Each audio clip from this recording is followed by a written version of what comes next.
Assalamualaikum warahmatullahi wabarakatuh. Alhamdulillahi rabbil alamin. Nahmaduhu wa nasta'inuhu wa nastaghfiruh. Wa na'udzu billahi min syururi anfusina wa min sayyiati a'malina. Sahabat Rumi yang dirahmati Allah subhanahu wa ta'ala. Allah subhanahu wa ta'ala berfirman, Inna allaha wa malaikatahu yusalluna ala nabi. Ya ayyuhalladzina amanu sallu alaihi wa sallimu taslima. Tema kita kali ini adalah tentang tidak dikenal di bumi namun dikenal di langit. Kita mengetahui bahwa bumi adalah tempat tinggal kita, sementara langit adalah tempat tinggalnya para malaikat Allah subhanahu wa ta'ala. Berpotensikah kita apabila dikenal oleh makhluk-makhluk langit? Meskipun kita di dunia adalah hamba yang tidak dikenal oleh makhluk-makhluk lainnya. Tentunya apabila kita simak ayat tadi, sesungguhnya Allah dan para malaikatnya semuanya bersalawat kepada Nabi. Wahai orang-orang beriman, bersalawatlah kepada Nabi. Ya ayyuhalladzina amanu sallu alaihi wa sallimu taslima. Bersalawatlah kepadanya dan ucapkan salam. Salawat adalah salah satu cara supaya seseorang dikenal oleh makhluk-makhluk langit, para malaikat, dan juga lebih dikenal oleh Allah subhanahu wa ta'ala. Mengapa demikian?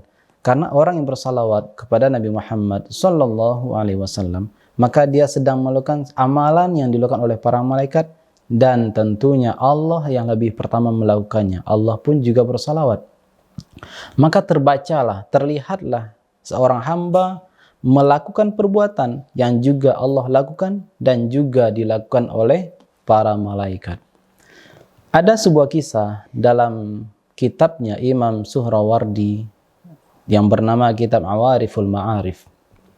Suatu kali ada seorang wanita setelah tawaf di Masjidil Haram, dia menengok seorang ulama, seorang alim, seorang sufi yang sedang bersandar di salah satu tiang Masjidil Haram, sementara kakinya menghadap ke arah Ka'bah.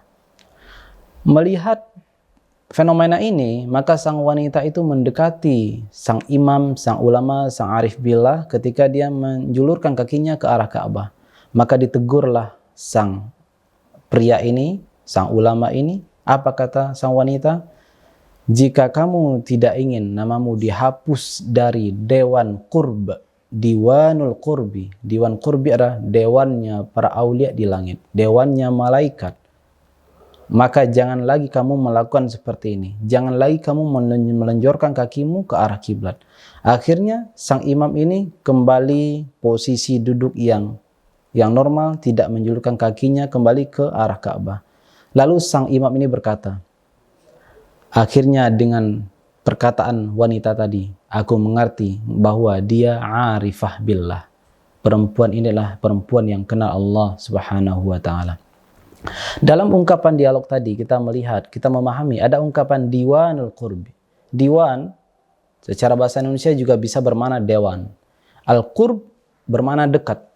Dewan kumpulan orang-orang yang dekat dengan Allah Subhanahu wa taala. Al-muqarrabun, baik dari kalangan nabi, para nabi, baik dari kalangan para aulia. Maka sebagaimana di alam nyata ini juga ada dewannya, ada kelompok manusianya, ada stratanya, ada strukturnya, maka di alam itu pun juga ada strukturnya.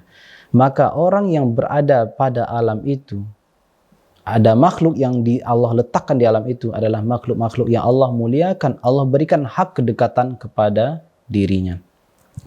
Maka jangan khawatir apabila seseorang di dunia ini amalannya tidak pernah disaksikan oleh manusia, yang tahu hanya dirinya dengan Allah. Baik amalan rahasianya hanya tahu Allah subhanahu wa ta'ala. Maka jangan khawatir tidak diketahui oleh manusia.